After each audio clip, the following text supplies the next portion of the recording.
Ladies and gentlemen, boys and girls, ghosts and ghouls, Horde and Alliance, welcome to the Division D Grand Finals of the Nexus Gaming Series. Joining me, Ziltoid, fellow victim of VMS. How's it going, man? It's going great. How about yourself?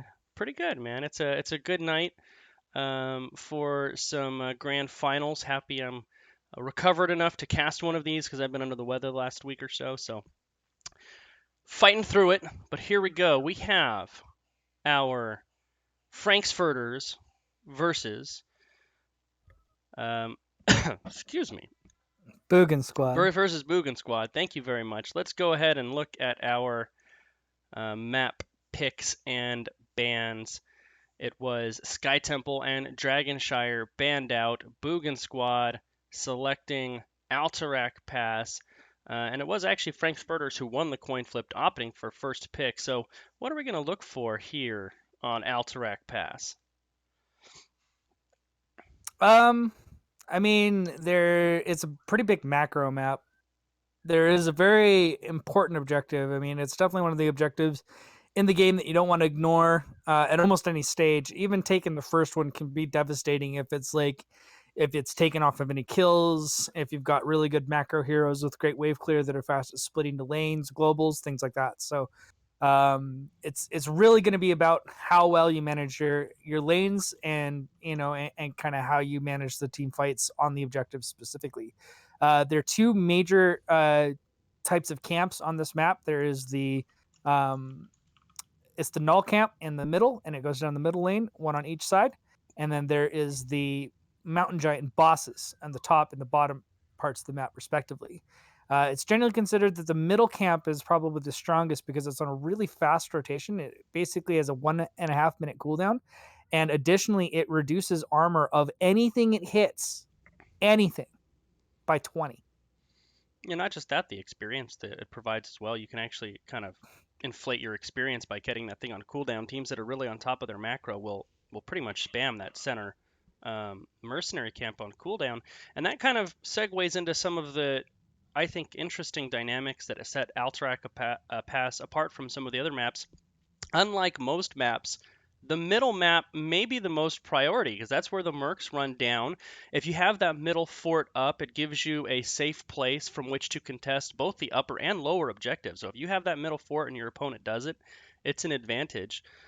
Even though it is a dual boss lane, as we get going here into the draft for game number 1, even though it is a dual boss lane, the bosses aren't particularly strong, Ziltoid. A lot of times you can kind of ignore them. They'll clear themselves out. They're just a little bit underwhelming. I think part of the major reason why the bosses don't have as big an impact actually comes down to the uniqueness of the core itself, which is not a core in essence, but it's actually a blown up massive, member of the Alliance and or Horde, which also have additional armor stacks based off how many keeps are still up. And that was the last point I was going to bring up. Most other maps, excepting Towers of Doom, of course, you win that post-20 fight, you run it down one lane, take out the fort, goes straight to core. But here on Alterac, one, if you don't finish, it's really time wasted because that thing's going to heal itself up. But also, two, most teams aren't going to end without having two of those keeps down. You really got to be on either a late game with only one core down or a huge death timer to take out the core with only one keep down. So some definite different considerations here on Alterac, but let's get into this game. Frank's Furters first banning Jaina, a Boogan Squad immediately responding with a Rainer ban. No one is allowing that pairing to happen on either side, even with the Jaina gone. But as you can expect on a map like this where wave clear, there's not a lot of rotations, but again, having that fast wave clear does allow you to do other things on the map. And we're going to continue to see the wave clear targeted with the Johanna ban picked up as well by Frank's Furters. Yeah, and then Johanna going down, best wave clear rotational tank around. She's really kind of vanilla from tanks, and I don't mean that in a bad way, but she's just not a spectacular playmaker. You don't really see that a 5-man mosh pit as the ETC is banned out, or the huge, shadow charge, flip shadow charge to delete somebody. But Johanna is so steady, wave clear, presence, zone denial, really difficult to take down. And once she gets the Blessed Shield, even though it's a heroic, but it finally gives her that initiation tool, she kind of lacks in the base kit. And well placed, it's very impactful. But we, mentioned the 5-man mosh pit, and it's off the table. And that is going to leave up the Inubrak. First pick. Dalian Pick has shown himself to be good on this hero in the past. ETC is, though, considered the bigger threat by Boogan Squad, which I think is also a good bit of scouting from those sides. So they'd rather have him on the Inubrak, which is perfectly fine. But this hero, it can really, if we're talking about heroes that lack initiation, Inubrak is not one of them. No, I would make the argument that Anubrak probably the best all-around tank in the meta right now. So that ETC is definitely a targeted thing, because generally in the meta you're going to ban Anubrak before ETC right now. On the flip side, though, Kael'thas and Dibbles coming out there, one of the other preeminent tanks. Diablo making an early appearance. Want to make sure they grab him before those bans come on out. We must have fire in this draft with Kael'thas and Diablo coming in. And we're getting spicy already with Orphea Rexar coming out for Frank's Furters. We knew Division D wasn't going to be boring. Certainly not so. And that's a big front line to work through with Anub'arak and Misha there. And Orphea working behind that. Going to be interesting to see what Boogan Squad selects as the tools to get past that front line and onto the more vulnerable targets. Well, there's two things that Rexar brings to the table, which is he doesn't lose a lane, and he's very good at clearing camps. So since this map does have a good focus on camps, at least in the middle, it's not a bad choice to pick up a Rexar here. And like you said, pretty beefy front line. Orphea, is good, kind of a good replacement for Jaina. If you've got a good Orphea player, she is more mechanically demanding. They can be almost as impactful, if not in some cases even more so. Yeah. We see the Decker Kane being banned out, and that's interesting. Again, I think that's more of a target ban than anything else, as he hasn't really been top of the meta for quite a while now. And there's the Ana. That was the one I was wondering if we were going to see. She's really been top of the support meta for a long time. I typically in my games don't see her fall quite this far down into the draft, but Boogan Squad able to scoop her up here after the mid bans, and now leaving Frank's Furters. Last two picks here going to be a support, obviously, but that last flex pick really could do a number of different things here. Yeah, the Artana's ban really left it open for the Ana to be picked up, and then the Tychus is going to help make the tanks' lives a little bit harder. Anub'arak in particular really can't stand very long inside, and he is also very tough. One thing about Tychus that gets underestimated is, despite the fact that he has low range, he's very good against dive because he's not easy to blow up, not versus what some of the other assassins kind of are. And that's going to play in a little bit further, even with the fact that they've picked up Genji, who doesn't really add a lot to macro, but does add to the dive aspect. And they're going to be trying very hard to get on top of that Ana or that Kael'thas, but diving into the Tychus is going to be pretty difficult, so we're going to have to see quite a bit of damage coming up from Orphea to make it super impactful. Yeah, I think Genji, they really want to get mileage out of him early. It's going to be harder for him to dive on the Kael'thas once he finishes the shield quest at 1, assuming he goes that way. He becomes just less vulnerable to the Genji after that shield quest is online. But who do you like, Ziltoid? Who won this draft? I like Boogan Squad's draft. That's an extremely beefy front line for Frank's Furters to get through. Just they'll have the dive go in, but the problem is I don't know if Anub'arak is going to survive long enough to be able to create the kill opportunities that we need. Genji and Orphea have to be able to pick off the weak targets in the backline, and as I said before, especially Tychus getting 13 with spell armor, and like you said, Kael'thas getting his globe completion is going to make both those targets extremely difficult to kill. So I'm giving it to Boogan Squad in this first match based on the draft alone. And obviously we know that that's not enough really to call a game. No, not at all. And what I like about, because they're both good drafts, but what I like about Boogan Squads over Frank's Furters is it's simply an easier comp to execute. Genji and Orphea are more mechanically difficult heroes to play, so the margin for error is just much smaller. Boogan Squad not going to have that issue, but let's introduce our teams. The blue team, Frank's Furters, Indecisive on Rhaegar, Magic Master on Orphea, Cruncher77 playing Rexar and Misha, Boggs on Ninja, and Dallying Pig on Anub'arak. And on the red side, we have the Division East D East champions, Boogan squad with Camp Belaz on the Tychus, Mantis on the Kel'Thas, Michael on the Diablo, Bummernot on the Imperius, and Tompies playing Ana.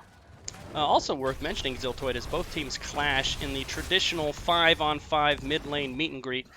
After Game 2 here, Ziltoid, we will be revealing the, as selected by our analyst department for the first time, the Division D All-Star. Certainly some of these players on these two squads will be featured on that list, so something to look forward to there as our teams break up and head off into lane to get some of that sweet, sweet XP.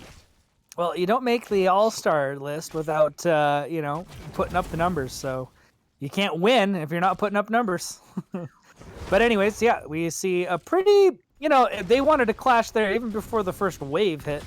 Got a little bit of damage trade, but nothing else really happening else on the map. And kind of the first little minute here of the match, nothing too exciting going on. We do have the camp spawning on both sides, though. Hopefully we'll see some rotations to get those churning out as soon as possible. Yeah, we mentioned that in the pregame on Alterac. Usually you're going to see the teams with a solid macro. They're going to be almost there waiting for that camp. Because if you get them like right now, you can get them a second time as soon as the objective pops, which is what you want. But neither team seem to be making that moves quite yet. I think we're probably going to see Ziltoid, these teams be a little bit passive right now. The D East-West matchup, these teams haven't had an opportunity to play each other before. So probably a little bit of a feeling out in the early phase, and I don't think we're going to see really this thing kick off to the first objective, as Dallying Pig is going to eat a whole lot of damage from those towers and some Kel'Thas flame strikes to boot. Yeah, he used his dive to kind of go in on top of that. There was no potential kill target, and that just kind of allowed Michael to get the flip and kind of the charge back, and he took a lot of damage for it. And another Gage coming in from Diablo is really bullying out this middle lane quite well against the side of Frank's Furters. Also worth noting in chat, wild allegations of me having absorbed your beard, and I can neither confirm nor deny these allegations. It did disappear overnight. I did misplace it. Mongoose does make sense as the culprit. So here we go. Neither team still on those camps. Actually, I lied. It is Frank's Furters, the first person to send Rhaegar over to the camps. One of the strengths that Rhaegar brings over other supports is his ability to get on those mercenary camps, probably best of any of the supports. And he's trying to solo this. He's going to get beaten up by it. Will eventually finish. Probably will grab that. Looks like Genjo's going to come over here, help him out, and then he'll hearth back and arrive in time for the objective. On the flip side, Boogan squad sending a bruised and battered Diablo and Kel'Thas, who will probably both hearth back as well after picking up the globes. So no kills, still, some health bars were pretty low on the attempt to get the camps on either side of the map there. They finally do have them clashing in the middle here as the objective spawns. So we'll see if they take the time to clear them out. Doesn't seem to be a big rush onto either side in particular at the start of this. So I think we're just going to get a quick clear from both sides before the big fight over the center objectives starts to happen. But we do see Frank Furters making the first move. Yeah, here we go. Boogan squad rotating up to defend their jailbreak. Dibbles does get the Genji into the wall bang, but tanks a lot of damage for his trouble. Dibbles isn't going to be fully stacked at this point, so he's going to be a little bit on the vulnerable side, but it's actually a Nubarak played by Dallying Pig is the first to go. Misha is pretty low as well, and Frank's Furters now in retreat as Boogan squad stepping up to try to secure the objective. Yeah, I mean, sometimes the early aggression isn't always the best, especially if you haven't secured anything right off the bat, and kind of being extended on that side of the map makes any counter engage a bit more effective in a lot of cases. This is why it's more dangerous to be on the attacking side without some sort of advantage. We do finally have Dallying Pig coming back up, though. And while Nubarak is certainly a strong tank, he's also one of the squishier tanks as well. So if you get yourself in a rough spot with no escape, you can certainly go down as Diablo is getting burned out. But once again, same thing. Diablo looks like he's in trouble, but it is a member of Frank's Furters, this time Genji going down real fast. And it looks like Kel'Thas is getting a lot of value in these tight spaces here, Ziltoid. Yeah, that was a pretty good counter engage coming out from Frank's Furters. After dropping the Genji, they did manage to pick off the Ana and the back there. The Orphea getting quite a bit of damage done into the backline, and that is enough for them to be able to stall out this objectives a little bit longer. So everything's going to reset. We are back to pretty much even in experience. We do see Boogan squad splitting to each of the lanes to see if they could soak, but they weren't anywhere near the soak, so that didn't really do anything at that point. So it might have just been taps. That's what it was. Well, worth noting they are actually camp. Yeah, grabbing the camp. Although Tychus and Dibbles by themselves and getting absolutely initiated on, having to run through the mud there. Not something you want to be forced to do, but they do get themselves out of trouble. Camp will be picked up here momentarily. But now Boogan squad, they got to step in here and drive out Frank's Furters if they want to reset this objective.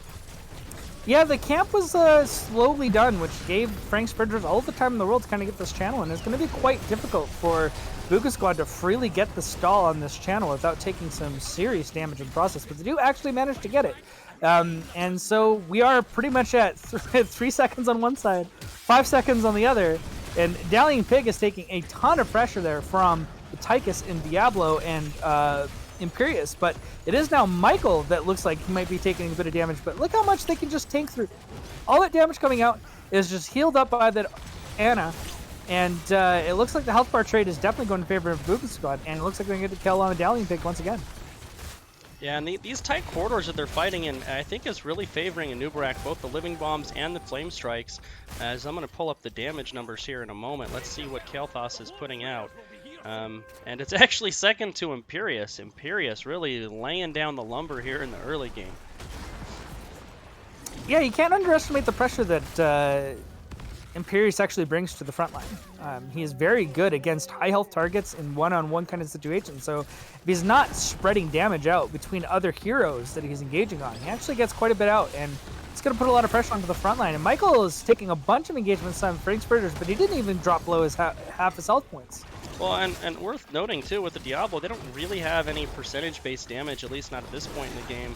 I think Rexar has a talent later on, if I remember right, where he might have one. But look at the damage numbers in the bottom.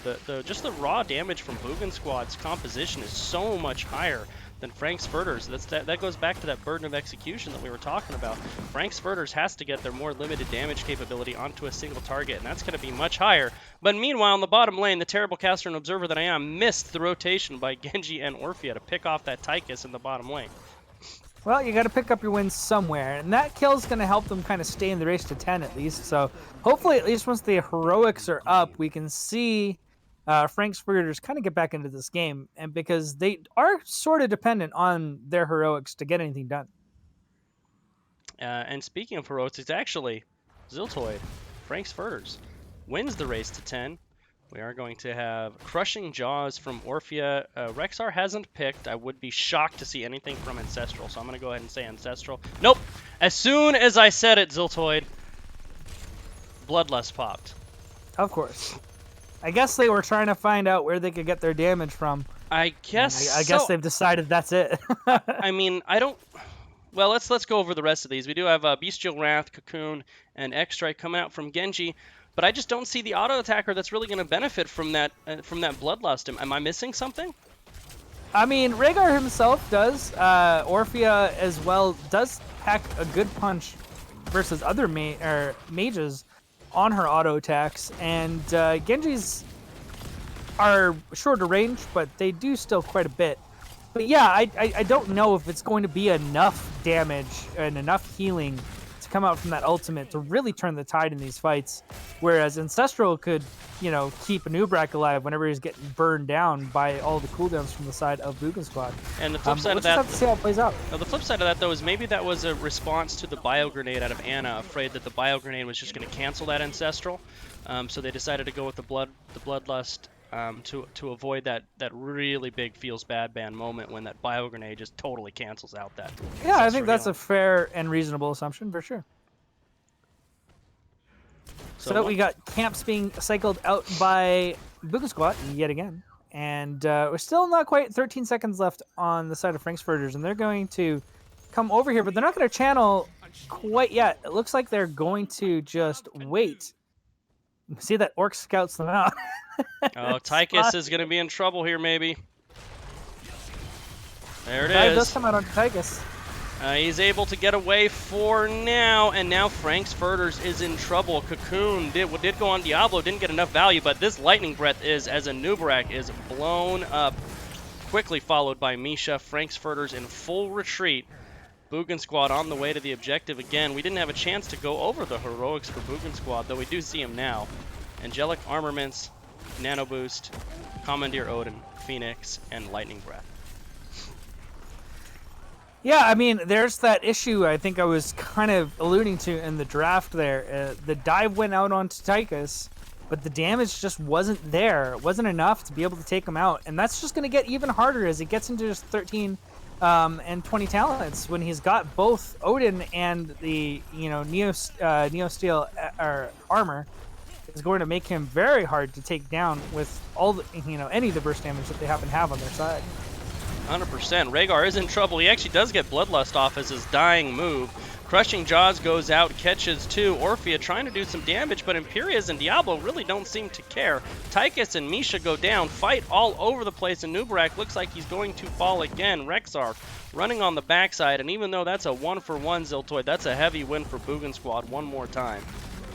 Yeah, we did see the managed to actually pick up the kill onto the Tychus, but really that whole engagement was started by Diablo getting a nice angle from underneath the objective point and finding that dive onto the Rhaegar, and they blew him up right off the bat, so they didn't have the sustain to actually win out the fight. And honestly, if he hadn't picked that Rhaegar in that point at that point in the fight, they might not have actually lived through that fight, and it would probably have gone in favor of Frank's Furters, as they were able to get almost 2 kills off of it, where Tychus went down and Kael'thas walked away with almost no health. Yeah, the problem was Diablo put Rhaegar in the corner there so fast. I'm actually surprised he even got the Bloodlust off, to be honest with you. It was kind of his spam the R button as I'm dying. He did manage to do it. But top fort going down. Tychus brawling with Rexar and Misha in the bottom lane, and Boogan Squad looking real strong here. 6 kills to 3. About a half a level advantage, and definitely a siege and structure advantage. Now they're rotating down. Rexar is in trouble. There's the wall bang. There's the overcharge, the gravity lapse, and the kill onto Rexar. Well, I mean, there was a good rotation. They caught him out, and that's probably going to be a boss play here we're going to see. Now, as we mentioned before, the bosses themselves aren't, super strong, but, if you can get a free one, might as well take the opportunity and see what you can get out of it. Yeah, and by not super strong, you mean they're terribly weak and generally a waste of time. I totally agree. So we do see the counter engagement coming in here, but they are still down a man, so it's I don't entirely know if they have the tools that they need to actually take this out. I don't think so There goes the Odin. This is a full-on brawl. There's the Bloodlust. Everybody just standing on the point and wailing on each other, Ziltoid.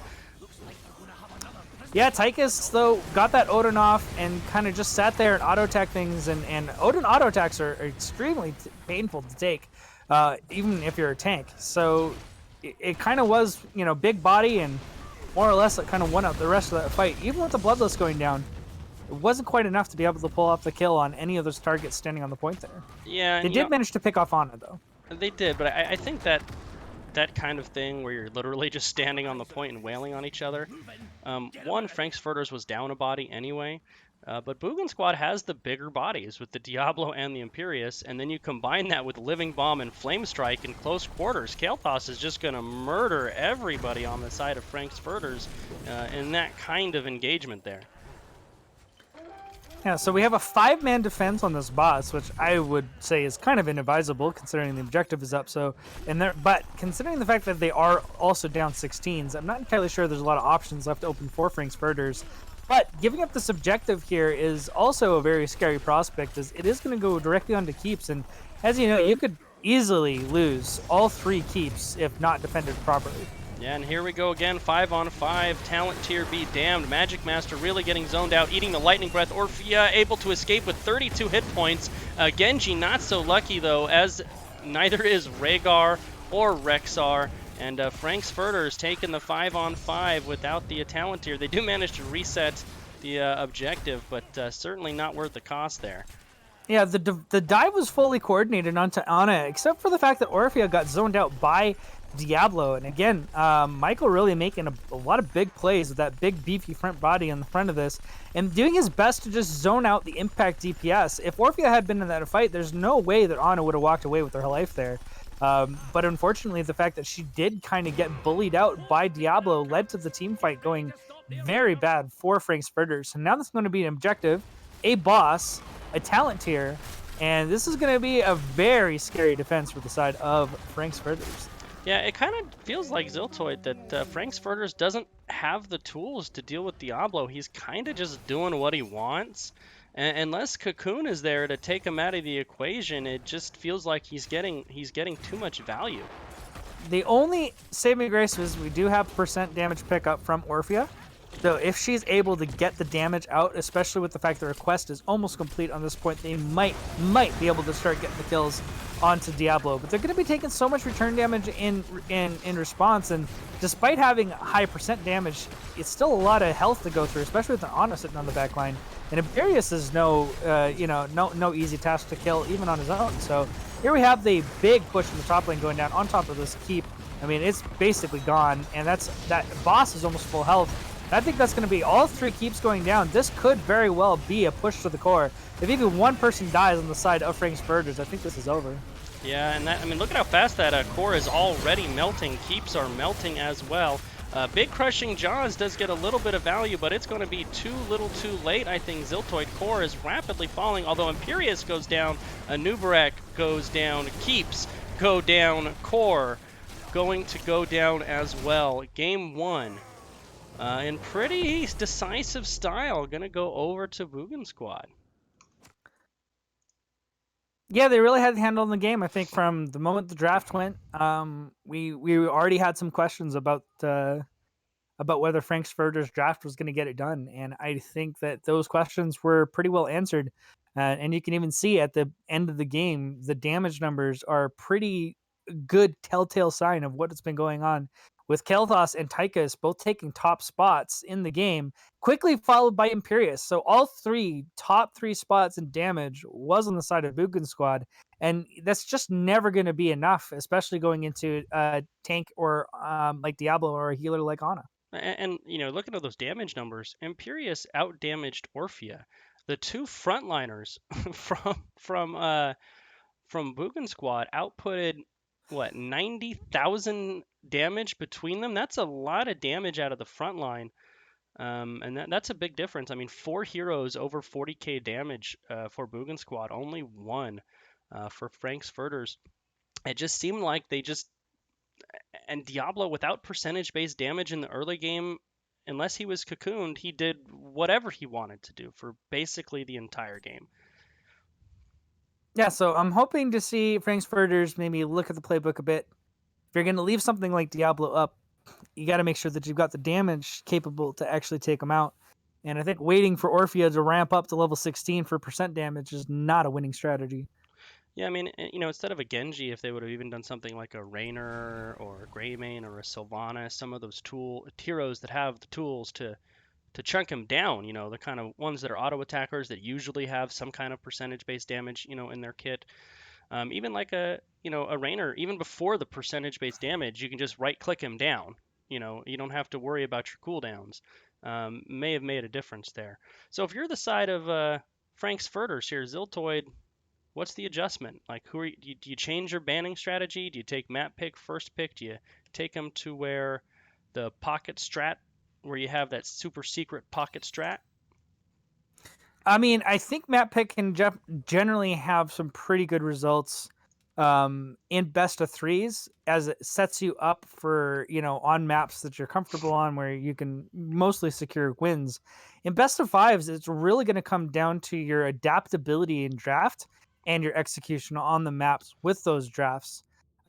So we definitely need to see something else come out from the side of Frank's Furters to secure themselves an advantage. They can't put themselves so far behind in execute, like you said, on the burden of execution, without being able to back that up. And we saw that was definitely not the case in the first game. So tighten up the drafts, find something that's going to help them counter what the enemy team's going to do rather than just kind of sticking to whatever they thought was going to work prior to the drafts came out. When that Diablo came out, the Genji wasn't taken until about the 4th or 5th pick. There's no reason that you couldn't adapt that to something else that would have been more impactful in that situation. Yeah, and so it looks like this was the pick of Boogan squad. So that means Frank's Furters opting for first pick coming off that loss. And Boogan squad going to take us here to Infernal Shrines. And, definitely some similarities between Alterac. You kind of can have these long, dragged out battles over the objective. But we didn't really see that actually too much last game. The battles tended to be pretty decisive. Somebody went down pretty quick, and the back half of those fights, a lot of them were just one team running from the other. A lot of that can be kind of because you have to go to the enemy side of the map to be able to channel the objective. You are in essence putting yourself into a vulnerable position, and if you don't have an advantage going into that situation, you're often going to be potentially put yourself behind because of it. On this map in particular, the first one to the objective generally has the upper hand. So it's not about getting to the other side. It's about being able to, can you macro well enough? Can you rotate fast enough to get to the objective with an advantage? And then take a even team fight in those situations. And this map, I think, is a bit more balanced, at least on that side of the shot calling versus Alterac Pass. So we see the Jaina being picked off yet again by Frank's Furters. Again, it's interesting to see that these are the first two bans coming out. There's lots of other things that they could be taking out, especially something like that Diablo, which was so much of a problem for them in the first game. Yeah, Kel'Thas getting banned out too, so taking out the mages. Jaina is Boogan squad's far and away most played hero. 11 games in the season, 63% win rate, so I totally understand why they're taking her off the board. But same bans coming out for Boogan squad. They felt comfortable where they were at, keeping, I believe it's Boggs off of the comfort pick ETC, making him play something else, taking away the Rainer as well. So let's see what the adjustment's going to be from Frank's Furters, and that's how they're going to deny the Diablo. They're not going to ban him. They're going to take him himself. That's going to leave a lot of possible answers for Boogan squad. Garrosh pretty strong into Diablo. You can grab the Tychus as well. So early pick Diablo definitely has some possibilities to play around that, though. Anubarak is still up, and Diablo is better on this map than he was on Alterac Pass because, again, to be aggressive, he doesn't have to he doesn't have to sacrifice his positioning. He doesn't have to dive to the other side of the map. So you can't punish his lack of mobility as hard on this map, and there's lots of walls for him to get good engagements off of. But we do see Anubarak Kerrigan, so we're looking for stun into stun, which is going to be pretty difficult if they have the follow-up damage that they need. But, what's left? Interesting. So sticking with that Orphea for Frank's Furters, and going with the Deckard Cain, kind of big AoE, maybe a little bit of a zone denial to keep the Kerrigan and Ubrak back if they can. Throwing the Gatorade bottles on the point can be really strong. Varian banned out for Boogan squad, and let's see who Frank's Furters is going to come back with. Orphea is an interesting pickup because while Anubrak's going to do well under spell damage, her auto attacks are actually not half bad into him. So it's a safe pick, and it was all right. With the Jaina gone, it kind of makes sense. There's and Kel'Thas also off the table means there's only a few very limited options in mages at that point. Ana definitely was a major problem for them in the last game. I like to see that adjustment in draft, and those are the kind of things that I wanted to see from Frank's Furters is them to secure, something comfort, a good front line, and and that Deckard Cain, which was banned out last game, might be the impact pick that they need. Yeah, I imagine we're going to see usually with an Anubrak Kerrigan, you see something like a Cocoon onto the Diablo, and then a Kerrigan Anubarak diving past it onto the more vulnerable targets, kind of leaving Diablo to sit in that Cocoon and not do anything, while zoning out the rest of the team so they can't burn him out. So look for that probably style of engage from Boogan squad, I would imagine. And maybe Frank's Furters, if they're looking for a way to burn out the Cocoon. Arthas is a good one for that with the E Frozen, was it Frozen Tempest, or what's his E? Yeah, I think that's right. Yeah, that sounds right. And right back to the Tychus for Boogan squad. So interestingly enough, we either have a Kerrigan off lane or we have a Gul'dan off lane. Tychus is good, I think, pairing with Kerrigan on the follow-ups, as much more so than Gul'dan was. I was kind of nervous about that pick. Rhaegar is a great healer to have with the Kerrigan, as the both having Cleanse and Ancestral is going to be pretty impactful on her dives. Arthas, I think, is generally considered a pretty good counter into Kerrigan, as it makes it impossible for her to move around very well as get value out of her shield generation with the auto attacks. Phoenix, however, is a bit risky, I think, into this heavy of dive from both Anubrak and Kerrigan. Is he's got a bigger model than most other assassins have, so his warp outs have to be absolutely on time if he's going to get any value this game. I wonder if with the Arthas functioning more as the off tank than the primary tank in this setup for Frank's Furters here, is this going to be something like a Syndragosa Purification Salvo? I mean, that would be a classic pairing, but we can also get the same effect out of both Deckard's kit as well as Lightning Breath from Diablo. So, if it were me, I probably would not do so, as Arthas shines very much as a flanking unit. But let's introduce the teams so we can discuss this more. Frank's Furters, the blue team, trying to win game number 2 here and even up this best of 5 series indecisive on Deckard Cain, Boggs on Phoenix, Cruncher 77 on Arthas, Dallying Pig on Diablo, Magic Master back on Orphea. And looking to get the 2-0 lead in this best of 5 series, we have Boogan Squad on the red side. Michael, which was on the tank last time, is actually playing the Kerrigan. We have Bummernaut on Anubrak, Cam Bella is back on the Tychus, Mantis playing Gul'dan, and Tompi is playing the Rhaegar. And if I'm Frank's Furters, I don't know how much I really want this kind of initial skirmish here. There's a lot of CC on the side of Boogan Squad. But I suppose the same could be said for Frank's Furters as well, with the Howling Blast and Diablo setup. A lot of Gatorades there to be picked up for Frank's Furters. And both sides playing very cautious, Ziltoid, very aware of that CC. Yeah, I typically get good engagements out of Kerrigan kind of out of the fog. They do have a weak kind of Diablo in the early game, so this would be the ideal time to try to get some pressure in onto the members of Frank's Furters and get value out of that pick.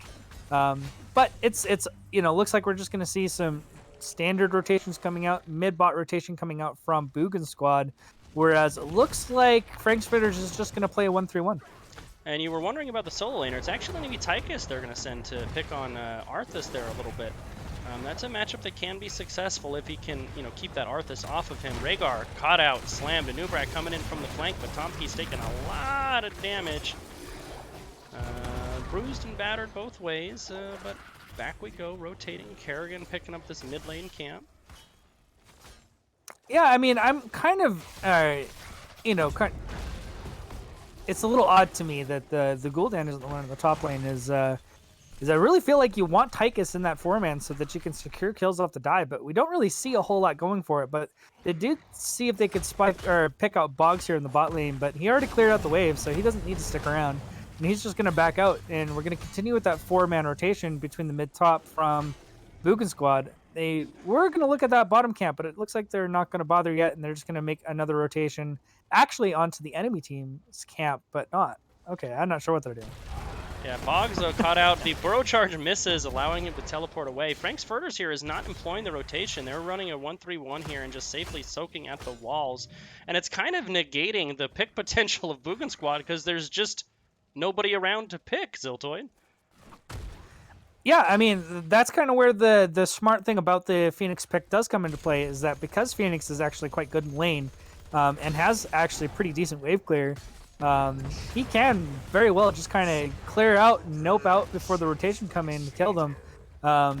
And, it doesn't look like Boogan Squad's really trying to set up a lot of really good ambushes either. Like, none of the 4-men sticking together looking for those picks in the bushes to kind of catch them unawares. So instead, they're just kind of doing a mid-bot rotation and grabbing camps whenever they're available.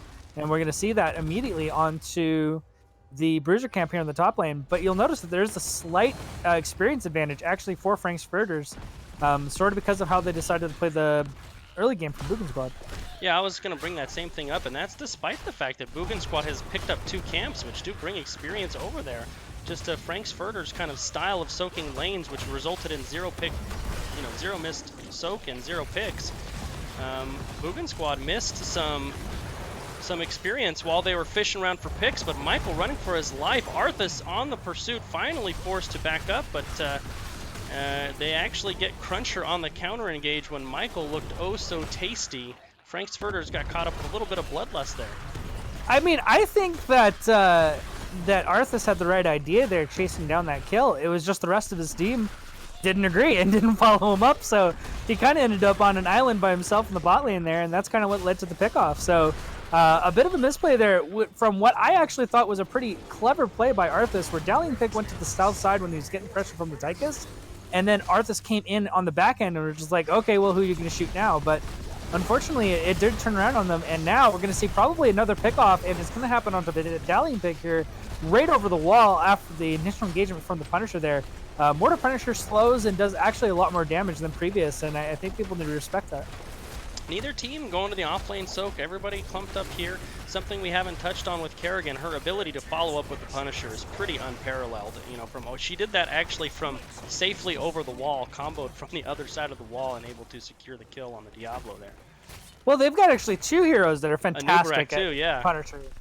Punisher follow-up with both the Nubrak and Kerrigan. And Rhaegar is actually not half bad either to get that little extra bit of burst damage.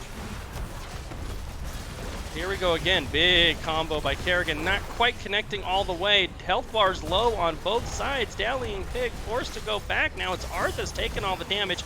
This combo does land. Gul'dan and Arthas traded out for one another. The brawl continues. Orphea on pursuit will secure the kill onto Kerrigan.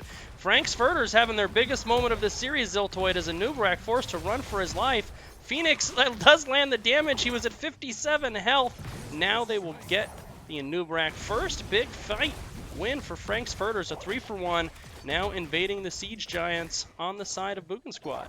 I mean, if I'm Arthas, I'm going to take that trade any day of the week. Yeah. And when he has 10 on top of that, he's going to have Army of the Dead, which, you know, he'll probably even live through those situations. But that fight initially turned primarily because of the flank coming up from Boggs, actually, and he was able to pick off the Gul'dan in the back lane.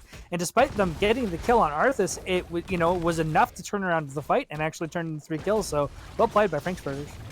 Yeah, and you know, last game we had those choke battles really favoring Boogan squad because of the Kael'thas. This game, though, you know, Orphea and some of those chokes there, she's going to get a lot of value on some of her spells, and it showed there.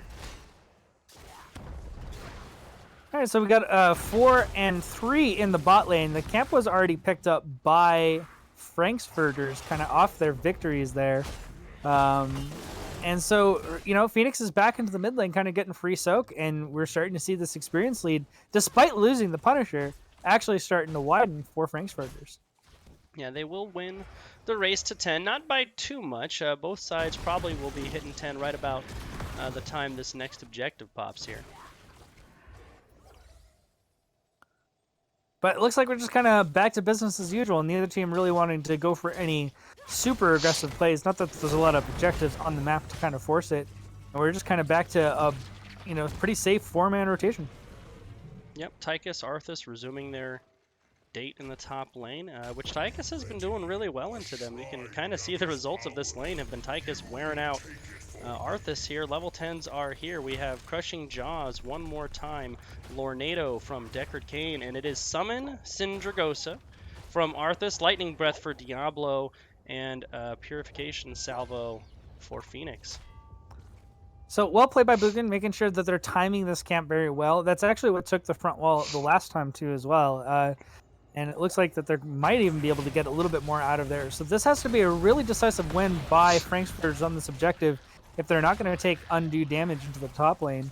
They do have the 10-point advantage right off the bat, but we do see Drill coming down here, right? And the initiation starts out from the Nub'arak of the Kerrigan right on top of the 2 squishiest targets. I mean, those are exactly what you want to pick off in those engagements. And, true to form, they do manage to get the kills, and that just turned terribly for Frank's Furters due to their positioning there on the shrine. Well, that's exactly what I said was going to happen, Ziltoid. They cocooned Diablo and just YOLO'd right past him, and they got Deckard and Orphea real fast between the Horrify, the Kerrigan combo, and the Anub'arak Burrow Charge. Really great execution there, stacking those heroics on top of each other Very clean from Boogan Squad. That's going to only get scarier into the late game as Gul'dan starts to ramp up his damage. He's at 21 stacks right now. By the time he gets 40 stacks plus his level 16, the amount of burst damage that's going to come off those initiations is going to be extremely difficult for Deckard to deal with.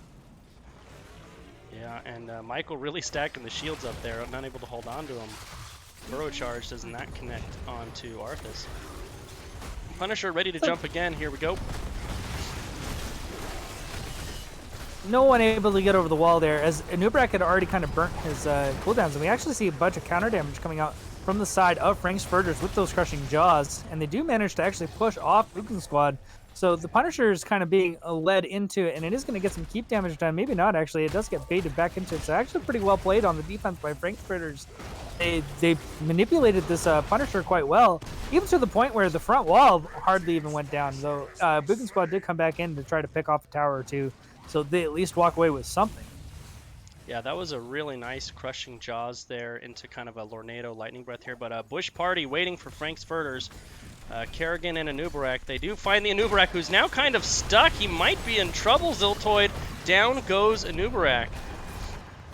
Yeah, he was looking to be engaging, but his team wasn't ready to go. So instead of getting the engage off, he just kind of got trapped in the corner and didn't really know what to do with himself. And this is actually going to snowball into 2 kills now. And with Cindergosa, as you did rightly call earlier on, it is going to be now 3 kills with that slow, making sure that Rhaegar doesn't manage to get away. And here we are, another objective lost for Frank's Furters. Yet another turnaround fight that ends up in another 3 kills for them. Yeah, winning the kills, but unfortunately they're getting their kills after the objective, not before. So first 2 Punishers over to Boogan Squad, but Anub'arak quickly went from the Hunter to the Hunted there. He got himself into a really rough spot, and Frank's Furters really punished hard for it. And we saw something that Frank's Furters comp does have going for it there. They're going to be a difficult comp to retreat from if Boogan Squad loses a team fight here. They can really lose numbers fast. We've seen it twice now. So Frank's Furter is really able to punish team fight losses here. Anub'arak caught in a rough position again. This time Burrow charged to get out. Lornado just a hair late.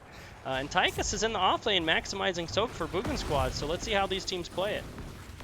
Yeah, I really like the macro calls coming out from the side of Boogan Squad. They're making sure that they're not just leaving any experience randomly sitting onto the table. Though we do have to say Frank's Furters has done a pretty good job of actually being able to even things up despite losing. But I think that has a lot to do with those kills. And Tychus was almost out of there, and he does still manage to get away, but then he walks out behind the wall, and he might actually take some more damage here. But a great fear coming onto Orphea. What a fantastic flank coming up from the side of Boogan Squad. They weren't letting that slide, and they come in and pick off the Orphea right off the bat, and now the chase is on from the other side. Yeah, very back and forth game, 6-6 in kills. The only thing really setting these guys apart here in game 2 has just been the timing of those kills. Ziltoid, Boogan Squad just getting the kills when they need them to set up the objective. Frank's Furters not so lucky. Yep, and they're going to be able to come over here and steal this Bruiser camp. It won't do a whole lot, but, you know, it's a good denial, and it will put a little bit of pressure in this top lane that Frank's Furters is going to want to deal with before they actually go to get onto the Shrine. So as long as Boogan Squad tries to take advantage of that, they might be able to actually get a bit of a lead here onto the Shrine. But we do see Frank's Furters has already cleared it out. They're on their way en masse, 5-man, and there's 2 people on the Shrine, so they are split. Boogan Squad's got to be very careful here, because if they get caught out, split from the team, that's going to be a very easily lost objective. I mean, Cindergosa being cast onto the Shrine, I'm not entirely sure about that play. No value there. Kerrigan going in. However, crushing jaws, lightning breath gets a lot of targets. Purification salvo on top, but despite that, nobody from Boogan Squad goes down. Self Ancestral going out, and this looks like it's going to be another huge win for Boogan Squad. 2 members from Frank's Furters down, make it 3. Arthas running for his life. Yeah, unfortunately, the 2 setups, 2 Purification Salvo did not go off, you know, at the right times. Both the Cindergosa was wasted on the top Shrine for pretty much no value, and then the Lightning Breath, while it got plenty of damage done, actually did nothing, because when the Purification Salvo came out, it was already coming, off of its timer. So unfortunate fight for the side of Frank's Furters, and that's going to put them in a pretty dire position here. It's 16 to 15s. This front wall is already gone. I mean, this keep is probably forfeit. And again, we got two very good fort divers with both the Nubrak and Kerrigan, so this could turn into kills and potentially game here if it's played properly by Boogan Squad. Yeah, here we go. Frozen Punisher diving in, catching Diablo, who's also caught by a Nubrak, sent back to the Hall of Storms. Top keep going down quickly. Crushing Jaws does not catch anybody. Deckard Cain is in the cocoon, and he is going to be done when he comes out of there. There we go. And I think this might be just the game here. The death timers are long enough at this moment, and that Punisher is still extremely high health. One thing to note is Frozen Punishers do, shut down buildings as well. So when they come barreling down the lane like that at you, it's a pretty scary endeavor. And that's a 5-man team wipe, and this is going to be game number 2 going to the side of Boogan Squad. Yeah, that game was pretty close kill-wise, 6-6. Last we looked at it, ending at 15-6. That went sideways real fast for Frank's Furters there. I wonder if that Summons and Urgosuf, they were thinking that Boogan Squad would still be there rotating away, and they were kind of hoping to catch them in the fog of war, would be my guess, but weren't able to do it, so they ended up getting no value out of that heroic and really lost an opportunity there. Yeah, it was a risky play, and unfortunately it didn't pay off. And kind of further on that, they had an opportunity to win that fight, but the Purification Salvo being delayed actually cost them, as there was enough damage done. And I think Purification Salvo, if comboed properly with that Lightning Breath, would probably have killed 2 or 3 members of the side of Boogan Squad. So kind of just like on an edge of a knife that fight ended up being.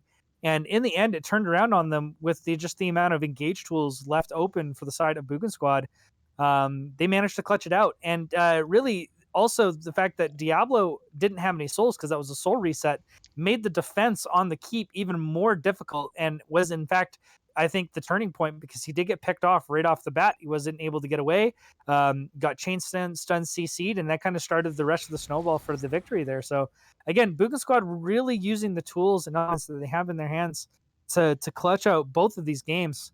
But I will say Frank's Predators definitely made a bigger statement that game. They definitely had lots more opportunities to win. And even in the last fight, they on the shrine, not necessarily on the core, it could have gone the other way. Yeah, the Crushing Jaws Lightning Breath, those were both on point, but that salvo was just a little bit late and may have made the difference. But as we wait to find out where we're going to go for Game 3, Ziltoid, we do have our Division D All-Stars, which we will reveal right now.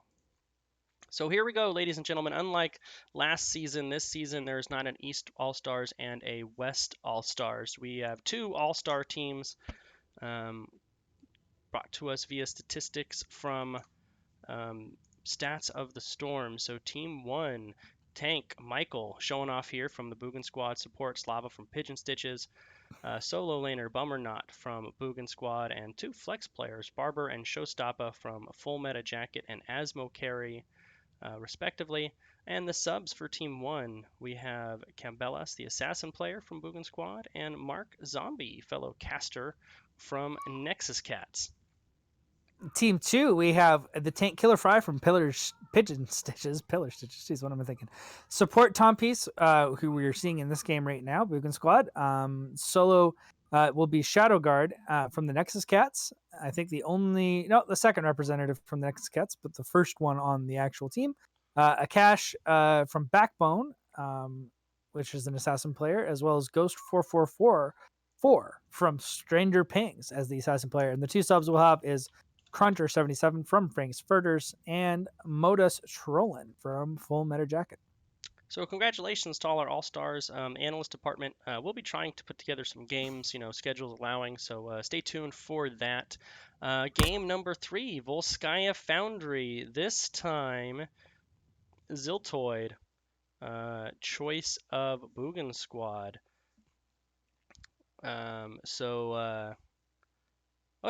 Choice of Boogan Squad again. I messed that up. Switch this. Yeah, I think we've had first pick for Frank's Furters all 3 games so far. Every game, yeah. So No, I'm sorry. First pick now is Boogan Squad. I did have that right. So first Okay, pick is Boogan Squad. So Frank's Furters opting for map choice this time and taking us to Volskaya Foundry. well, an adjustment had to be made, as we said before. Now they'd made an impressive adjustments, I think, in the draft in game number 2, and it was just execution that I think was a little bit off. And had it been a little bit more on there, it might have been an even longer game and a lot closer and could have gone any way. This is, I think, the right call to take you to a map that you feel comfortable on your potentially last game of the night, as you've got to find an equalizer somewhere. So if you can come to some place that you feel like you're confident on, that you do know the rotations for, you know how to draft very well, you might be able to find that little bit of edge you need to be able to take the upper hand here against a pretty well-rounded squad from Boogan. Yeah, Boogan Squad showing why they're the number 1 seed there from their division. Really flexing these first 2 games. Game 1 they controlled throughout. Game 2 was much closer there till right at the end. But now Frank's Furters, they got their backs up against the wall. Here in game number 3, gonna pull out all the stops to force a game number 4. Do they go a little crazy? Do we see some kind of odd pocket pick as Boogan Squad bans out Raynor? I mean, this could be also just the fact that Volskaya favors some of what they like to pick here. Orphea is actually pretty decent on this map. Deckard is also actually pretty strong on this map because of kind of how the objective fights are. Very similar to Infernal Shrines. But the difference here with Volskaya is you can kind of show up to each of them. If you macro pretty well, you can show up to each of the fights with advantages with those camps that you pick up all over the map. But really nothing changing here from game 2 on the drafts. Both sides exactly the same things out, and we're going to see the first pick of Nubrak coming from the side of Boogan's squad. And the Nubrak was pretty strong in the last game. Not surprised they want to take it away in the next one. And I don't want to give up all your secret strats here, Ziltoid, but you know who's pretty strong on Volskaya Foundry? Sylvanas. Yeah, I would really like to. The Merc Queen with the turrets is really good. And we haven't seen her at all this game. She's, I think, I don't know if teams realize just how strong she is, but Boogan Squad pulling out all the stops, coming out with an Asmodan Zeratul here in game number 3. Now, as you know, Nubrak Zeratul is one of my favorite combinations. So having those 2 heroes on this map in particular, especially since Zeratul is quite good on this map, most games definitely go past 16, which is where his major power spike comes in with the cleave build. So the fact that you'll have both him and Asmodan turning on about the same time in the match could be devastating for the side of Frank's Furters. So if they're able to punish well enough in the early game, they might be able to pull off a victory here with what they've got. And I do like the Ana pickup from their side, just making sure that they've got that strong healer on the side. And like I said, I think this is a nice playground for Orphea. So not a surprise that she's picked up nice early on this map. And I think it's, of any of the maps, probably one of the better ones for them to pick up here. Yeah. And Alexstrasza, she really excels on battlegrounds where she can pop that Dragon Queen to cut down the objective time. When you get into overtime on those points on Volskaya Foundry, you pop that Dragon Queen, then you're really forcing the other team into making a difficult decision. Do you fight into Dragon Queen, which is usually not advisable, or do you give up that objective overtime phase? So one of her stronger maps. I like that ban as well. Also pairs well with the percentage healing on that really large health pool by Asmodan as well. And this time they're going to grab Johanna and Phoenix one more time. Yeah, I would say the one thing, though, is they had Ana, which was pretty good into Alexstrasza. That's true. But anyways. A little bio grenade right on the healing circle, right? My circle better than your circle. Exactly. But it looks like Boogan Squad just like, okay, well, all of the traditionally considered OP heroes are still left up on the table. Why don't we just take them? So we're going to get Maiev and we're going to get Tehran. And that's going to make Zeratul the off lane. Maiev kind of like, the big melee assassin, and Tehran. Asmodan's going to take a little while to ramp up in the damage, but I think if you got Zeratul in there as well, this is a pretty interesting and strong comp. I mean, if executed really well, because both these heroes, Maiev and Zeratul, do require good execution from the players. But if played very well, could be just a devastating combination into what Frank's Furters has got, which is a kind of generally pretty safe draft and very reminiscent of what we've been seeing in the drafting the last 2 games. Yeah, so Frank's Furters not opting to throw out the playbook quite yet, sticking with a pretty standard draft here for Game 3. Boogan Squad maybe feeling like they're playing with house money here, going with a little bit of a more spicy, a little more of an unconventional composition. Other than Asmodan, though, even Anubarak, all the heroes for Boogan Squad can be vulnerable to getting blown up. Not a lot of big health pools over there, so maybe something there to take advantage of if you're Frank's Furters. But with what we've seen here from Game 1 and Game 2, it kind of feels like it's Frank's Furters series to lose. But Ziltoid, we've all seen stranger things than a reverse sweep. Absolutely. So why don't we start off with the introductions? Frank's Furters trying to come off the mat, force a game number 4 as they dance around the core. Indecisive on Anna, Magic Master on Orphea, Dallying Pig on Johanna, Cruncher 77 on Rexar, and Boggs playing Phoenix. And on the red team, we've got Boogan Squad trying to secure their victory as the Division D champions. We have Camp Bellas on the Asmodan, Mantis playing the Zeratul, Bummernaut on the Nubarak, Tompies playing Tyrande, and Michael playing Maya.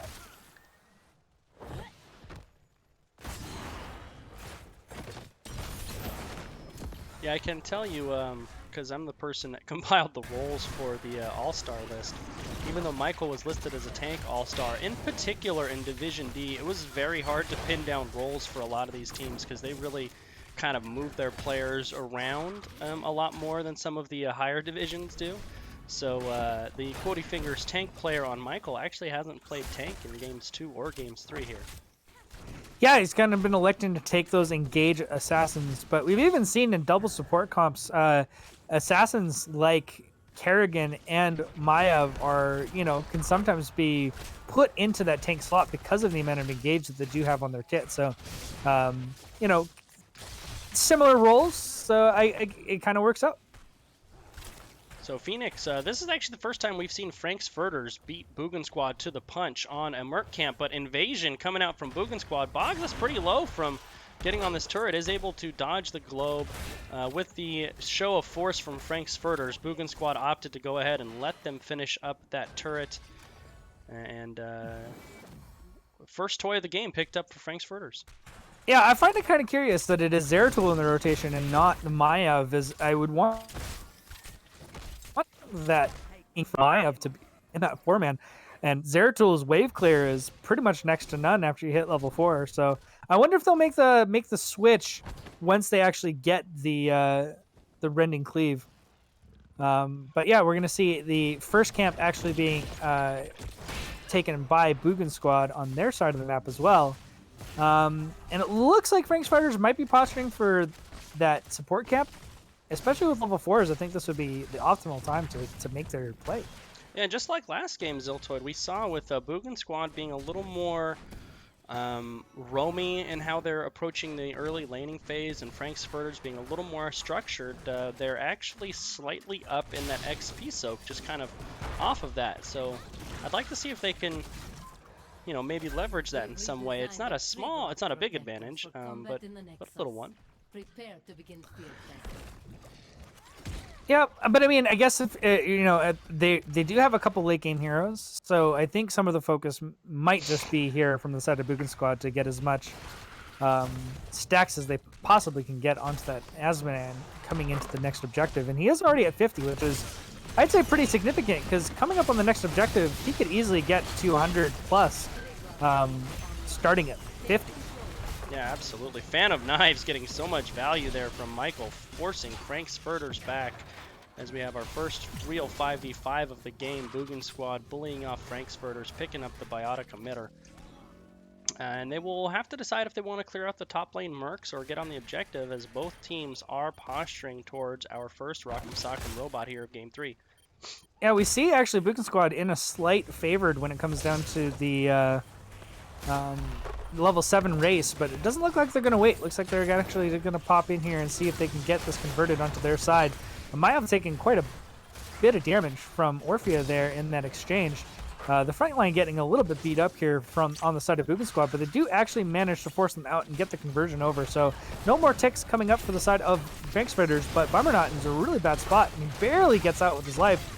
That Elun's Chosen, basically the only thing that keeps him alive, and it's just not enough to keep anyone else alive, as it is Zeratul that goes down with the Orphea damage coming in from that engagement. So we're going to see the conversion come right back over to the side of Frankfurters. Yeah, something that Frankfurters comp is going to be a little stronger at than Boogan Squad is standing on these points. You know, Johanna and Rexar with Misha really do well at standing tall and holding an area down. That's not really an area of strength for, you know, the heroes on Boogan Squad. They want to be more of a dive in, grab somebody, execute them off real quickly. They don't want to stand tall in there and take damage like the heroes from Frankfurters can.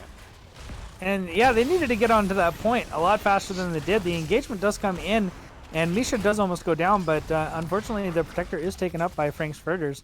You know, as state of the game goes, I would have, you know, based off of the compositions we see right here, I would say that Boogan Squad didn't really need this first objective. And probably could have spent the time actually getting some macro plays done, but Michael almost goes down. He does get a pull onto Orphea, and they do manage to pick off the bear, and Magic Master just barely escapes with less than 200 health there. I would like to see somebody from Frankfurters in one of these off lanes maximizing soak, though. There's a lot of missed soak, actually, from both of these squads right now in these other two lanes. Yeah, they're both kind of leaving it open, and that's going to make the race to 10 all that much harder to get to for both of these teams. Quite a bit of damage coming on to Boogan's squad, but they are hiding behind their fort here. The Protector's so low, I don't even think it's going to be able to get this well picked off here. It's not even going to get the second turret, so... I mean, the Protector's power did go down a bit with the gloves being changed from being a root to a pushback. So it doesn't have as much early game kill potential as it used to have.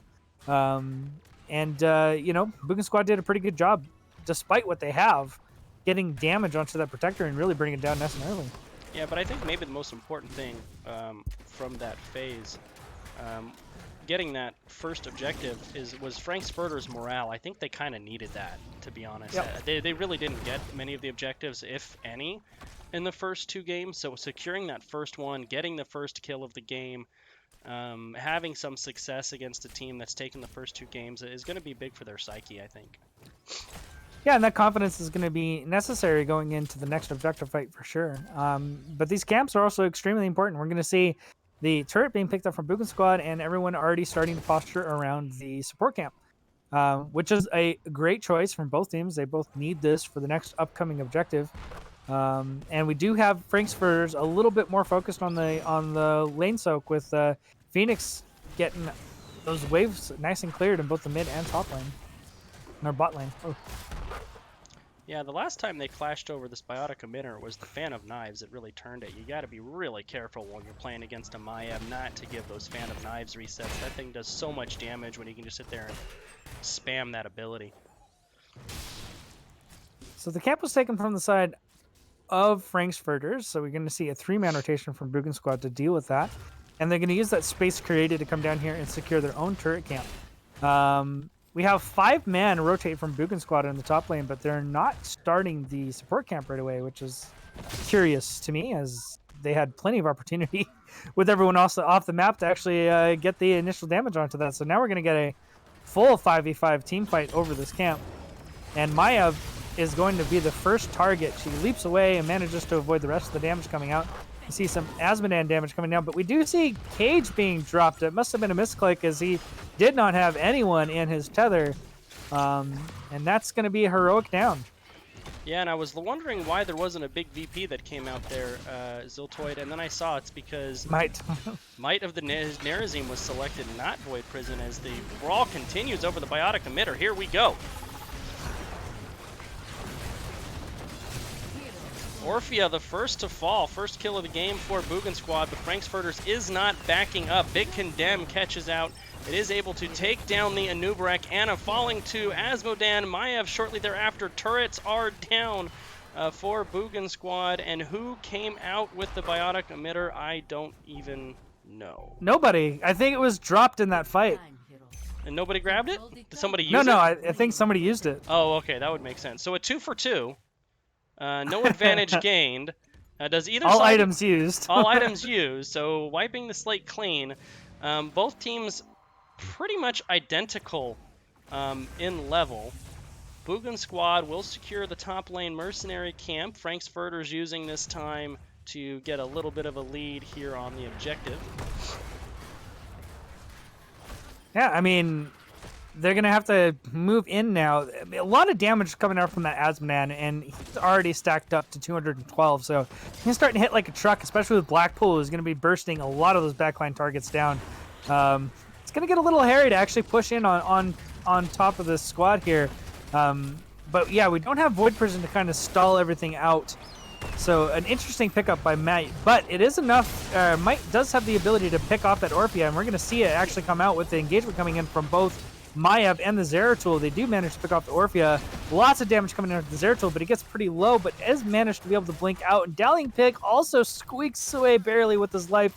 Johanna being a super tanky target and able to actually manage to not die in that situation. Well done on their side. But that is going to be 1-for-0 trade in the favor of Boogan Squad, and they do take the advantage when it comes down to the objective. Yeah, well, you can see right there what Boogan Squad wants to do. The single target lockdown, the absolute blow up. That's what they want to do with this comp. They don't want to stand around and have these long drawn out brawls. That's going to favor Frank's Furters for sure. Any surprises on these heroics here other than the might of the Nerazine? Outside of that, no, everything's pretty standard. Boars has been generally the standard that we see, but we're going to see a fight actually engaging here. Mancha's taking a ton of damage from the Orphea, getting a lot of pressure in there. We do see the Shadow Meld coming out to try to heal everybody up in time. We do see the Purification Salvo trying to get some kills, but it didn't have anything to combo with. I guess that's the biggest surprise that I can take away from this, is there's no really good slows to combo with the Purification Salvo, as Boars wasn't taken in favor of Bestial Larath. And here comes the counter engage coming up for Nubarak right on top of those targets, and Michael going in there does pick off the bear, and they do get a bunch of Fan and Ive resets, and there are two very low. But the counter engage coming out from Orphea, and she manages to pick off with Crushing Jaws the Zeratul and the Maiev, so the fight actually goes completely the opposite way, and it is Frank's Furters that picks up the objective. Yeah, Magic Master with maybe the play of the game so far here in Game 3. Double kill on the Crushing Jaws, and you know, that's what I was talking about. Those long drawn-out battles, those are the ones Frank's Furters can win. Those ones that kind of drag out and drag on. If Boogan Squad gets the initiation that they want, the CC chain that they want, Frank's Furters is going to lose that every time. So they really want these kind of chaotic, sloppy, long, drawn-out battles that's going to favor the Johanna and the Phoenix and the Orphea. Yeah, for sure. The counter engage was there, but it was a close thing. I mean, we saw some. Frank's Furters did almost lose that fight, and they do manage to take out the fort and a bit of the front wall, but here comes the counter engage coming out from Boogan Squad. Protector goes down, and both Ana and Phoenix are in a terrible position. I don't think they're going to be able to get out of this one. Well, Ana does manage to squeak away, but it is Phoenix that goes down. Yeah, and I actually like the decision there by Phoenix to split away from the Ana, make make Boogan Squad choose which of the heroes to kill. You know, don't stay grouped up with your teammate and have both of you guys go down. Sacrifice one to make sure the other gets away. Sometimes that's the call you got to make. So slight structure advantage and 2-1 objectives for the side of Frank's Furters. But this is just going to get harder as we finally get into the level 14 and 16. Next objective will be up, and both teams will have 16. And I feel that's really when this squad from the side of Boogan's, or when Boogan Squad's draft is really going to turn on, as we're almost at 400 stacks as well for Asmodan. You know, not just that, they're going to have double turrets coming up here for the third objective of the game, and that's no small factor as well. 2 turrets to likely 0 for Frank's Furters. And those camps do give experience, so it actually allows them, with those 2 camp pickups, to kind of regain a bit of the advantage when it comes down to the experience race. So we will see Boogan Squad probably hit 16 first. Yeah, it'll be a close thing, though, and I think they being Frank's Furters are close enough to where if they don't quite have it, they could kind of get it somewhere else on the map and rotate down in time to contest it still. So I think I expect this to probably be a 16-16 here on the next objective. Double Void Slash is going to be pretty nasty on that backline, though. Yeah, absolutely. Combined with a Warden's Cage and a big globe coming out. And here comes the initial engagement. Cage going right down. We got a tether onto 3. They are nice and grouped up. Fan and Average resets coming out. Magic Master getting extremely low. He does get the Crushing Jaws out, and Michael is taking a lot of pressure from this Phoenix. He might want to drop that turret, and he doesn't manage to actually get it down and goes down before it happens. So Frankfurters actually coming to that fight with a 2-for-0 trade. And they Well win done. the race to 16, Ziltoid, after all that. It's not going to be by much, but big moment there for Frank's Furters. You know, that was a fight that Boogan Squad wanted. They initiated that, and they didn't win it. Now going to invade here from Frank's Furters onto Boogan Squad. Boogan Squad getting out of there. Going to concede his kind of in a camp. bad spot. And I imagine Frank's Furters probably going to go down onto the objective now? Question mark? Yeah, there we go. I'd hope to see that rotation, as it is up in 17 seconds. Anubrak will be up. We are at pretty much even when it comes down to the experience here. Each side has an item. We have the Biotic Emitter on the side of Frankfurters and 1 turret on the side of Boogan Squad. Heroic's not quite back up and ready to go, and I don't think Boogan Squad's going to want to take an initiation without Cage up and ready to go. But yeah, that Ana was a really big factor in that last fight, as she kept those 3 targets alive. And it was a close thing, because if that hadn't happened, they would have gone down.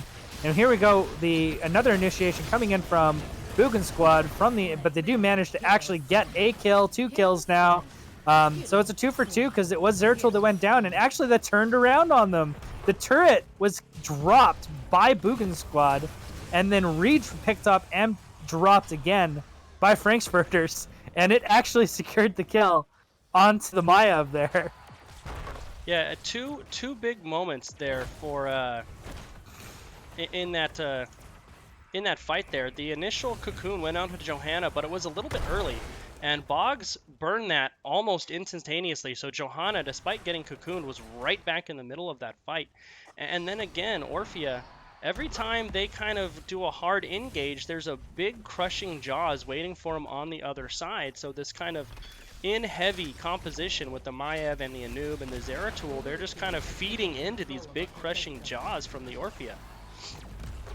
Yeah, I would. In fact, at this point, I would almost start trying to cocoon the Orphea on the engagement, just so that you don't get hit by the crushing jaws. It's almost more dangerous than the Blessed Shield at this point. Yeah, absolutely. There have been a number of huge crushing jaws coming out by Magic Master on that Orphea. And so 3rd objective for Frankfurters, and instead of going traditionally for the keep, as we tend to see in games like this, they're just going to go for the middle fort. I guess setting themselves up for the next objective. We do see Tompies almost getting picked off by the laser there by Frankfurters. But yeah, 37 seconds still left on this. They could still do quite a bit more damage with it, but it's got very low on health. So I'm not entirely sure if they're going to get too much more. And like last time, they want to be careful, as they could get engaged upon as soon as this goes down. But they've done a pretty good job of making sure that the health bars on the side of Boogan Squad are staying pretty low. So the counter engage is a risky business. Yeah, and I think it's an important change of mentality there. And then Michael was actually forced to use the Warden's Cage defensively as like a disengagement tool. And that's a kind of an interesting adjustment that they made. A little more of a difference coming out here is Boogan Squad being forced on the back foot. Absolutely. But they do have map control. They're going to steal the turret.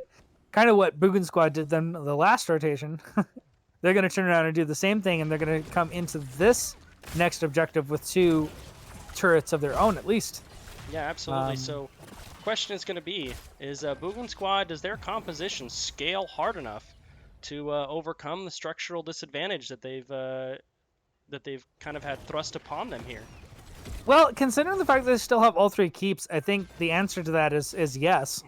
And we do have quite a bit of damage now from all of those late game heroes online. If the initiations are better done from this point on, it's still a pretty scary proposition going to a fight with Boogan Squad. Yeah, the counter engage from Frankfurters has been very real, and when Anna and Orphea specifically have stayed far enough back to where they're not getting cocooned, it's been a problem for Boogan Squad. They almost I mean, you don't want anybody to be cocooned, but Orphea and Anna have been so instrumental in a couple of these team fights that they're the ones that they want.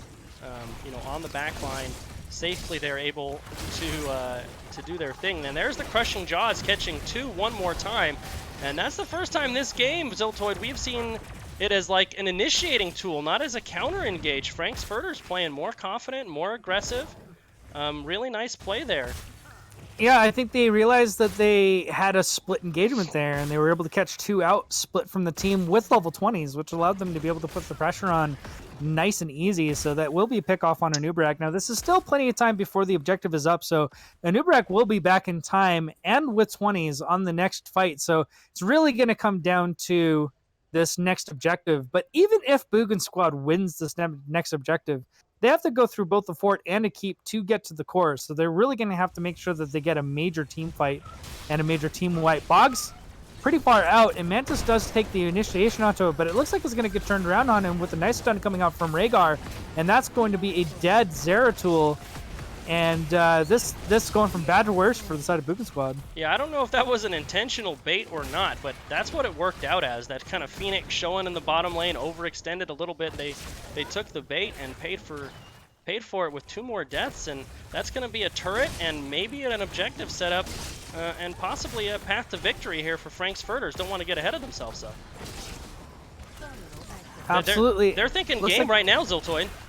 I mean, they do have 2 kills. It is late game. And they 2 just turrets. have to go through a keep, and that's quite a bit that they can push in. I still think it's a little risky, but if they can get another kill here, which they might actually get onto the Mayav with a wonderful play coming out from the side of Frankfurters with that Blessed Shield well timed, we are going to see the pressure come in here. But I think there was enough time bought by Boogan Squad to potentially not lose the game here, but it's going to be a close thing. Lots of damage is coming out from the side of Frankfurters onto the score. And I might be wrong. It looks like it is probably going to go down. I don't know if the engagement is going to be enough from the side of Boogan Squad. They're not going to be able to take them off, and that's going to be game number 3 going in favor of Frank's Furters. They are finally on the board. Yeah, we kind of questioned it and didn't think they had enough time, but I love the confidence and the dedication to the call. They made the core call, and those guys really went for it. It was, I thought it would be closer than it was actually, but they really ended that game with those 2 picks off the rotation on the Phoenix, getting themselves on the board, forcing a game 4. I imagine here in this next game, we're probably going to see closer to the comps we saw in games 1 and 2 come out for Boogan Squad. I think they kind of tried something a little bit different, pulled something out a little bit cheeky here for game 3, kind of playing with the house money, and I imagine we're going to see something a little more standard here in game 4, closer to what we saw in games 1 and 2. Absolutely. And, Frankfurters did what I said they needed to do. They needed to do a pick on a map so that they had, something that felt comfortable on. They made it so it was good for the heroes that they like to pick, and they executed pretty well on both the macro and for the team fights. So they really took it to them on Volskaya, and hopefully they can do the same coming into the next game. And don't underestimate momentum and morale. Coming off the mat and winning. That game was close, kind of through the early game, but the second half of that game really felt like that was Frankfurter's game. They appeared to control that game from about halfway through till the end. Absolutely. Very close, and it was nice to see to get them onto the board. Hopefully they can do it again. So just waiting to find out where we're going to go for game 4. So stick around, guys. We'll be back here in just a couple minutes.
All right, guys, we are gonna be back here for game number 4 on Towers of Doom. I don't know whose map pick this is quite yet, because they haven't shown. Ziltoid. A little bit of need to set up tournament draft there. There we go. So let's see. This is going to be so.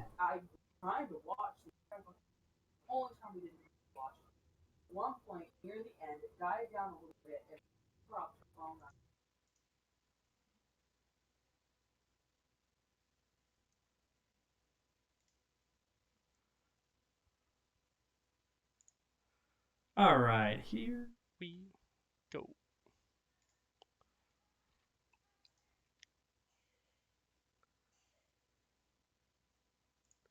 All right, game number 4 between Frank's Furters and Boogan Squad.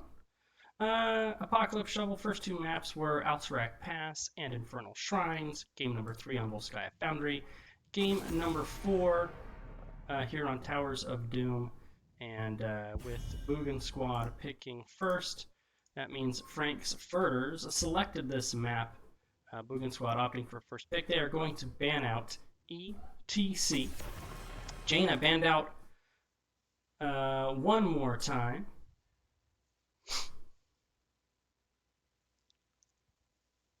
Here you go, guys. We'll put it up real fast just so you can see. For one moment. They didn't show me till right at the end, so it took me a second to get it set up there. But there you go. So once again, ETC Rainer banned out by Boogan Squad, and once again, Jaina and Kelthos banned out by Frank's Furters. Last couple of games, the bans have been pretty straightforward. And first pick, Anna, coming out for Boogan Squad. Frank's Furters. 2 picks, trying to force a winner-take-all. Game number 5, threaten with the reverse sweep.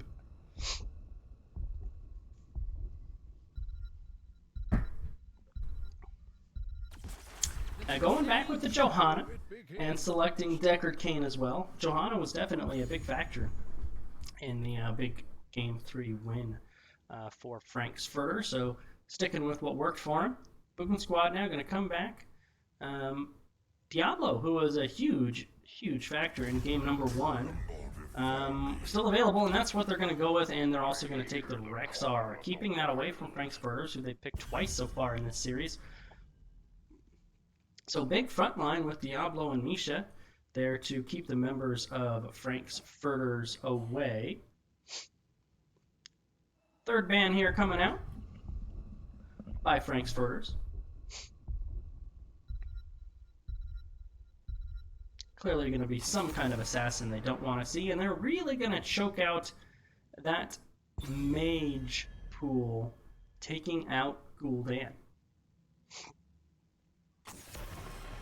And finally going to get rid of the Orphea, because she was definitely a factor that last game. I'm a little surprised that Frank's Furters maybe didn't prioritize the Orphea over the Deckard Cain. So Magic Master will be on a different hero here in game number 4.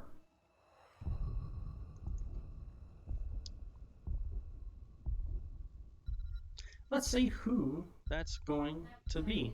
Taking their time as that Orphea ban forced him into something a little different. Going to take one of the few mages on the board left, Ling Ming, needing to get that reset value. Arthas will be played by Cruncher one more time, so both teams really with a big front line to work through.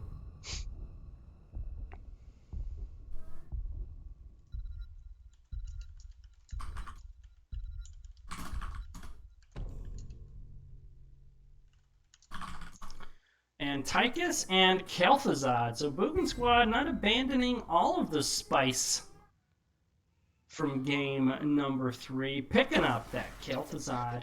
And Frank's Furters rounding it out with a Junkrat. So Kel'Thuzad will have a couple of non-mobile heroes to stack on in the form of Deckard, Cain, and Arthas, but Li Ming and Junkrat are a little more mobile, a little bit tougher to hit, but also pretty squished. So if they do get hit by that Kel'Thuzad combo, they're going to be in a world of trouble. And here we go. Game number 4 on the map that I firmly believe is the most entertaining to watch from a competitive standpoint, Towers of Doom. The map is never over till it's over. We've all seen those games where it's 32-1 in core health and the one comes back. So on Towers of Doom, always a possibility.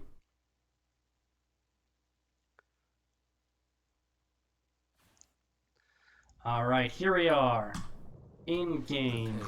Game number 4. Frank's Furters. Magic Master on the Li Ming. Dallying Pig on Johanna. Boggs will be playing Junkrat. Indecisive on Deckard Cain. And Cruncher on Arthas. Mount Synergy Award over to Frank's Furters as they ride on their little pink love clouds. The battle begins. The red team, Boogan Squad. We have Camp Bellis on Tychus, Michael back on the Diablo, Mantis on Kel'Thuzad, Tompiece will be playing Ana, and Bummernot with Rexar and Misha. We have a Boogan Squad trying to win the series, crown themselves Division D Grand Champions.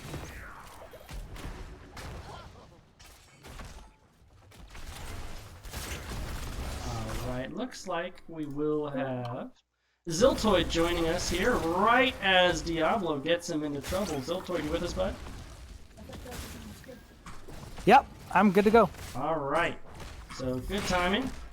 As we are just ready to rock and roll here for game 1, we have a super spicy Kel'Thuzad picked up here in draft by Boogan Squad, so they didn't abandon all the spice from game 3. What do you think of that selection there?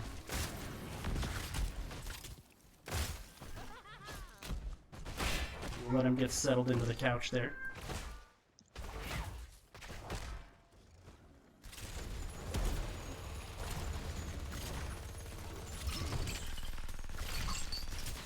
So the number one thing to watch here in this game, anytime you have a Kel'Thuzad, is how quickly he stacks that quest. Once that thing comes online, Kel'Thuzad ramps up to a whole nother level. And becomes just almost another hero once that quest is on board. Michael checking the camp, finding Deckard and Li Ming over here. Both sides know the other is here, and here we come. Diablo going in hard onto Deckard Cain. Does catch him into the wall bang. Only Arthas and Rexar are here. Diablo, though, not with souls quite yet, getting himself into trouble and does get Concussion Mine back onto the point, which is not where he wanted to be. Boogan Squad will pick up first blood. Looking for more. They get another Concussion Mine, sending Tychus back into the middle of the loving arms of Frank's Furters, and 2 quick kills and a camp invade by a revived Frank's Furters team.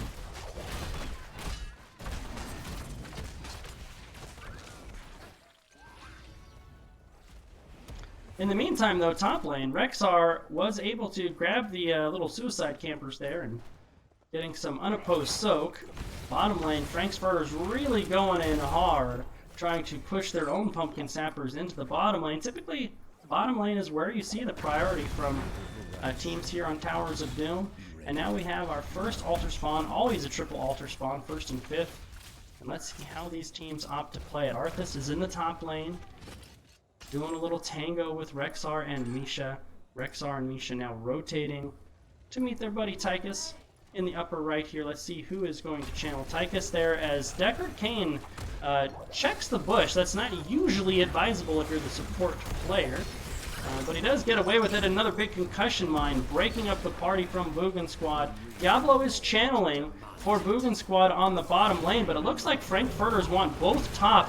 Ana could be in trouble. Arthas really holding him there. Tychus caught out as well. Will he go down? No. So kind of a split party here for Frank's Furters. They're in a rough spot. One Li Ming reset, though, could change this all around. and she does get it. The Junkrat mines are doing a lot of poke too.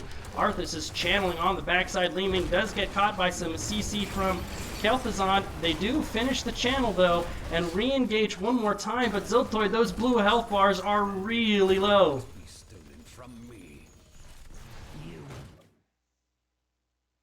Oh, you're not coming in, Ziltoid. Check the mic.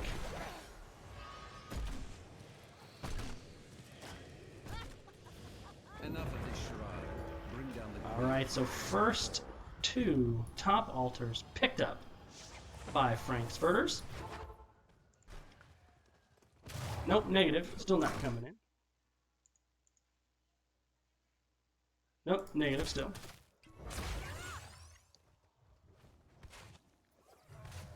So level 6 to level 6, but 3 unanswered kills here for Frank's Furters.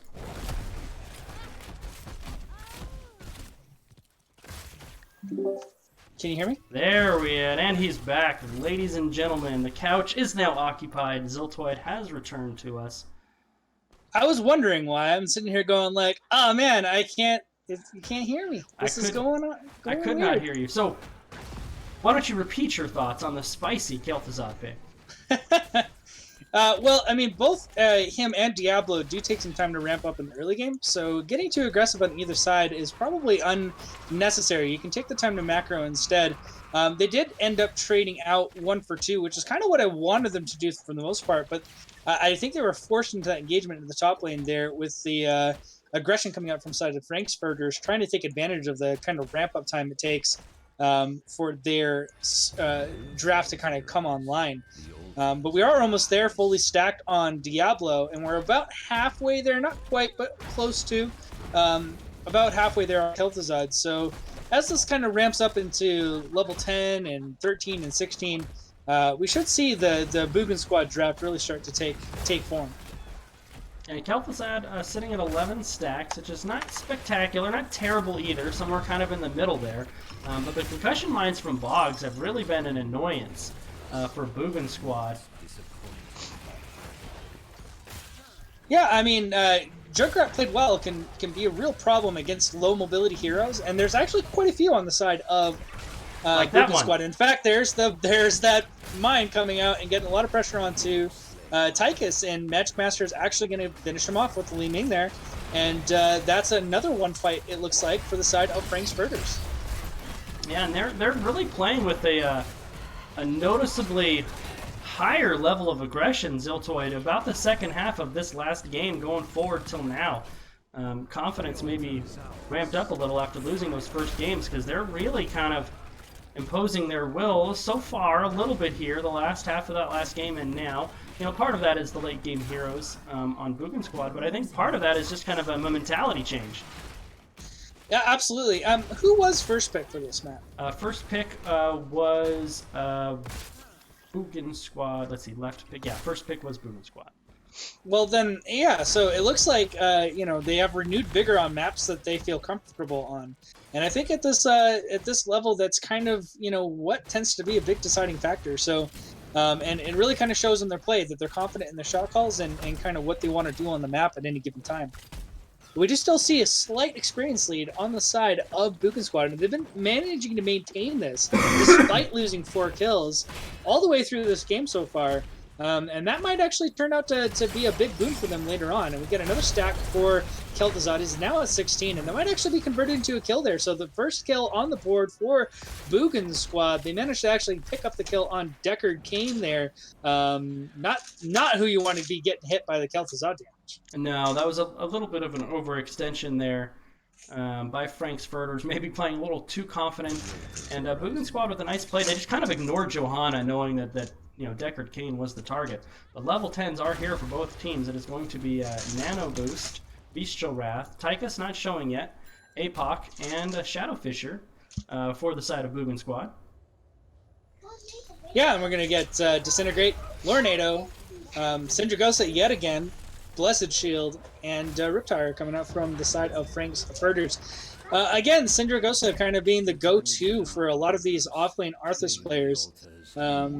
I feel like Army of the Dead is really undervalued and it should and needs to be, but nice concussion mine coming out on top of Michael, but he is fully stacked on health, so unlike last time when he got mated in, he's going to live through a good portion of that, but Tychus is not, and now we're going to see extra slow. We do have the Nana coming down on Kel'Thuzad, but he's in a bad enough spot that he can't get any of his combos going, and Li Ming is going to get reset after reset after reset here, and that's going to be a terrible fight for Boogan Squad.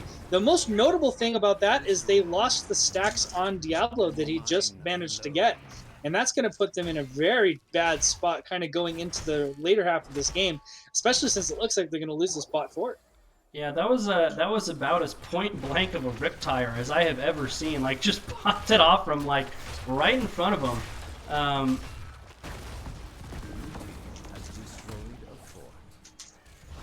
But a big moment. Four for row. Coming out for Frank's Furters there. Now, I don't like the fact that they're rotating out and leaving it alone. I guess they're looking to see if they can get pressure in other lanes, but there's not even a wall down in mid or top lane for them to get advantage out of. So this next wave coming in, it looks like we're going to see Boogan Squad put some pressure onto this fort. But Kel'Thuzad is not with them, and they're probably going to get rotated on by 3. And that's going to make taking this fort take a little bit more time. So Frank's Furters kind of being helped out by the fact that Kel'Thuzad was sticking in the mid lane for that. So yeah, and not just that, not a lot of sieging heroes for a Boogan Squad either. So you know, if these buildings are contested by Frank's Furters, it's going to be a little bit tough for them to bring them down quickly. I mean, Kel'Thuzad's, you know, 2 of his abilities are not bad into structures for the most part, so I think it would have made a pretty significant difference on the fort health. But it looks like they're going to just get this down through attrition, although Tychus cannot step up to get any damage onto there, and so that's going to be pretty well cleared. And Michael now, with the tornado coming out, is in actually a very bad spot, punishing that low mobility from Diablo very well, and he wasn't able to actually charge out of that kind of dire position he was in. That's going to be another kill for the side of Frank's Furters. This game solidly in their hands at this point. Yeah, that was a great play by Indecisive. Perfect placement of the tornado. Not really caring that it was the tank who they were going to blow up. They knew they had the damage and the isolation there to do it. It secured them 5 more shots onto the core, now up 32-9, and they're going to pick up this Pumpkin Sappers as well, and really map control completely on the side of Frank Furters. They have an absolute stranglehold over this bot lane. Yeah, I see that Boogan Squad is spending a lot of time trying to stay kind of even in experience with having their members split across the map, but having this bottom lane lost is a really bad position for them to be in, and they really need to work hard to rectify this because they're just going to keep chaining in these camps into this kill zone. With things like Tornado, it's going to be pretty hard to stop them from actually getting through. And like you said, their wave clear is not exactly the best, and that's another Kel'Thuzad going down, and they got them in anyways. Was it 2 or 3? Was it all 3? All 3. Yowza. So 3 shots going in, plus the kill onto the Kel'Thuzad, and 3 more sappers coming in. Frank's Furters is really laying down the lumber here. They do get Johanna in the demilitarized zone one more time, but Ironskin will get her out once again. This time, though, looks like Boogan Squad will keep the Pumpkin Sappers out. 1 did get through. 1 got through. So 32-15 in core health, 12 minutes into the game. And Kel'Thuzad's got a fair amount to go before he stacked, but Boogan Squad getting aggressive. There goes Summon Cinder Ghost. Everybody pressing their R buttons. Tychus is in trouble, and he falls fast. Reset's going to allow Rexar to fall as well. They banned Orphea away from Magic Master, and now decisions will have to be made if we see a Game 5, because he is doing absolute work on Li Ming. However, Kel'Thuzad able to get a little bit of a cheeky counter kill onto the Junkrat, ending with a 2-for-1 trade in favor of Frank's Furters. Yeah, I mean, and there's no aggression possible for the side of Boogan Squad here. So that's going to go down to 5 shots on the core. 10 shots, bottom and top. 10 to 3. Yeah, I mean, they have 5 left. Yeah. And that's a pretty scary thought. When I saw the Rexar come down, I was expecting to see a 5-man push coming out from Boogan Squad, which I thought would have actually been pretty good. But Kel'Thuzad did not rotate out of the mid, and unfortunately that meant that when Citragrosa went down, they were all just kind of sitting ducks, waiting for the damage. But here we are. We finally have a 5-man rotation coming out from Boogan Squad, but 16s have just been landed by Frank's Furters. They do get an initial charge onto the Johanna, but that's not exactly the target that you're going to want to try to burn down. Tychus doing his best to actually take care of it, but Johanna is so good into Tychus that just turns into a 3-man kill, or a 2-man kill plus a bear. For the side of Frank's Furters, and things are just going from bad to even worse for the side of Boogan Squad. Looks like we're going to see a rotation, though, from Frank's Furters right onto the boss. That is going to sacrifice this, keep this fort in the bot lane, which has been the primary focus of their control, but it is going to take it down to 1 shot left on the core, and that's a pretty scary position to be in when there's 2 altars coming up next phase. So, Ziltoid, my BattleNet just wigged out, so you're going to do this radio style. So you got to describe what's going on with no visual. Go. Absolutely. So we have the boss being taken by Frank's Furter, so now we are down to 1 shot on the core. The Boogan Squad was managed to get the bot fort, and they did convert the bot camp, so they're going to take this off the table, but we have the altars popping up now in about 20 seconds. So if one of those channels goes through, that's going to be GG for Boogan Squad, and we will be going to game 5. So we'll have to see how well they aggress, and we can see that Boogan Squad is already here, and they're already posturing up on the aggressive side, getting ready to look for that fight. Diablo already onto the bush on the other opposite side, but here we go. The initial combo goes in, doesn't hit anybody. A bunch of damage coming out, and there still goes Dragosa right onto the back line. And we also get Blasted Shield onto the back line of Boogan Squad. Michael is super split from the rest of the team, and he is starting to get focused down, but it is Diablo, so he is living through a good portion of it, especially since he is almost stacked. And there's actually Arthas that goes down, plus an extra kill onto Deckard Cain, so that is actually going to be a fight in favor of Boogan Squad. They will live to fight another day as they're going to channel the opponent team's shrine, as well as retreat back to get their own with those 2 kills that they managed to get. There is still a camp in the bot lane being pushed up onto the forts of Boogan Squad again. So we might see another bot lane conversion if there isn't a very quick rotation coming out from the side of Boogan Squad.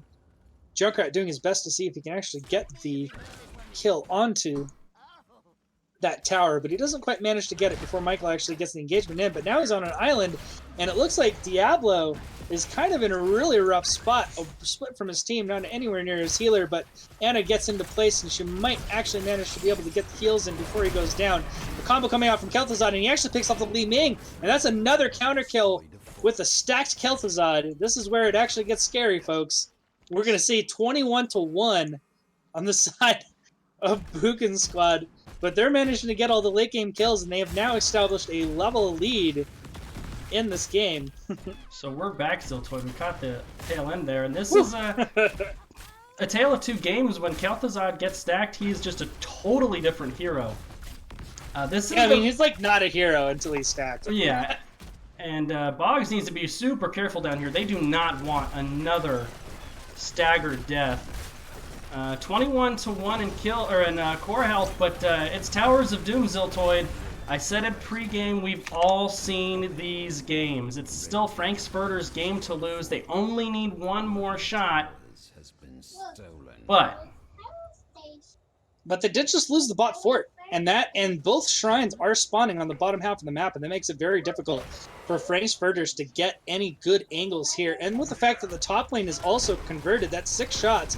And we get another pickoff. Michael finding the Junkrat off and alone and gets the kill. And that's, like you said, another staggered death on the side of Frank's Furters. This is just going from bad to worse. We're going to see 12 shots onto the core and probably a siege up onto this middle.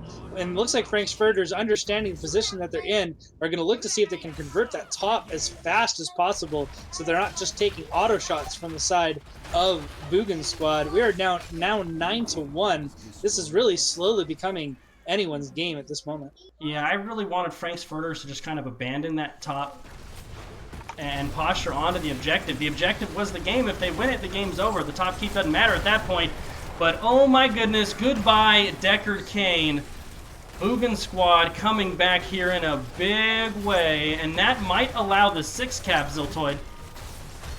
Yeah, I mean, another pick off onto the Deckard Cain is a really rough position, and a lot of these fights have been kind of turning at the beginning because Michael's been doing a fantastic job of lasering him out and just blowing him up. So we're going to see the rotation from Frankfurters is going to go right to the bot lane to see if they can convert this as fast as possible.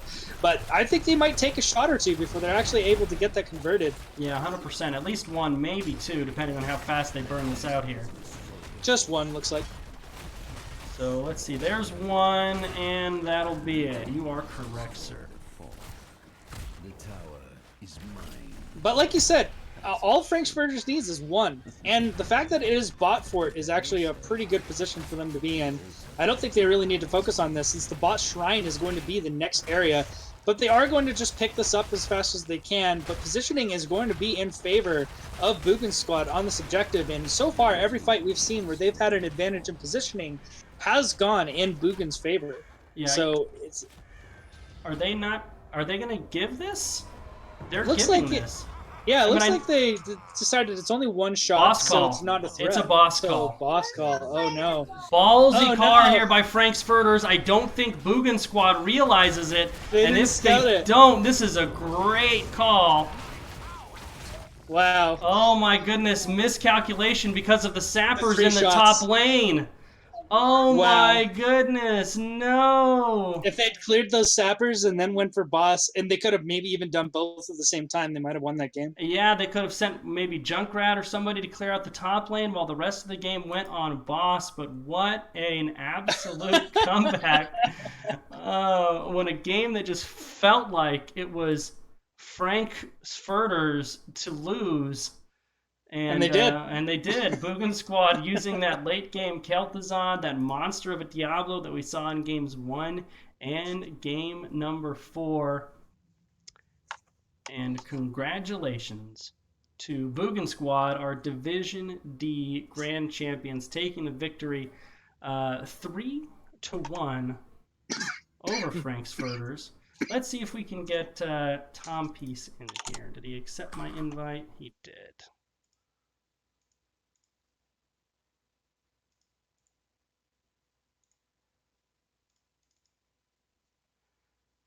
Well, rip cam.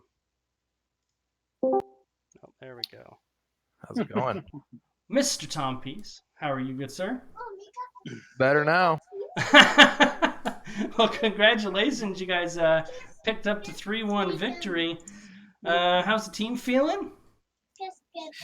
We're feeling good. That was quite the comeback. It gets frustrating there, but we know Towers of Doom is the biggest comeback map that you can have, and we had to be perfect at the end there, and we were. So we knew that Kel'Thuzad could turn some things around, and once he got everything finished, the stacks and everything, but it was tough for him at first, and we were, as you could probably see, a little discombobulated there at the beginning, and we turned it around, so we're pretty happy with it.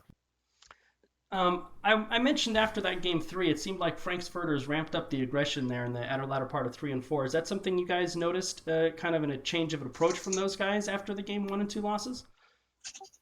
Yeah, absolutely. I think that we typically like to play pretty aggressively, and that game that they won, we picked some characters that we don't. One of our guys picked some characters. Well, a couple of our guys picked some characters we don't typically play, and we're trying some new things out, and I think we kind of got away from our game, and we know what we needed to do, and that's what we went for the second game, and wasn't looking hot at first, but we knew that if we got some good picks and we made some good plays, that it was able to turn it around, and that's the map you can do it on. So, Tiltoid. I mean, it looked like you guys came in with a pretty good understanding of how you like to play and how you like to run. And considering the drafts, in most situations, it looked like you were ahead. Were you guys surprised by any of the bans that were coming out from Frankfurters or any of the picks that they seemed to be kind of leaning on? Or was that just kind of in the playbook? You knew what you were going up against most of the way through this matchup? I wouldn't say we were surprised by what they did. I think I think they did their research as anybody would, and we knew that we probably weren't going to get the Jaina, but we knew we had a couple different people that we were pretty good with, and they can't ban everybody, so we were pretty excited for what we were able to do there, and we had a good game plan. We had an idea on what they wanted to do, and we were able to execute. So I will say though, I was wanting to play Alexstrasza that Volskaya game, and they banned that last one, and that was a little rough for me. On the Tyrande, we just couldn't get the healing out and couldn't get anything going. It's like, Yeah, I mean, you guys did take two what are considered, especially in higher divisions, power picks like Maiev and Zeratul. Were those the two heroes you were considering were kind of iffy for you guys? Because it didn't really come out any other time in the rest of the matchup in either picks or bans. we've done Zeratul a few times. We've done before.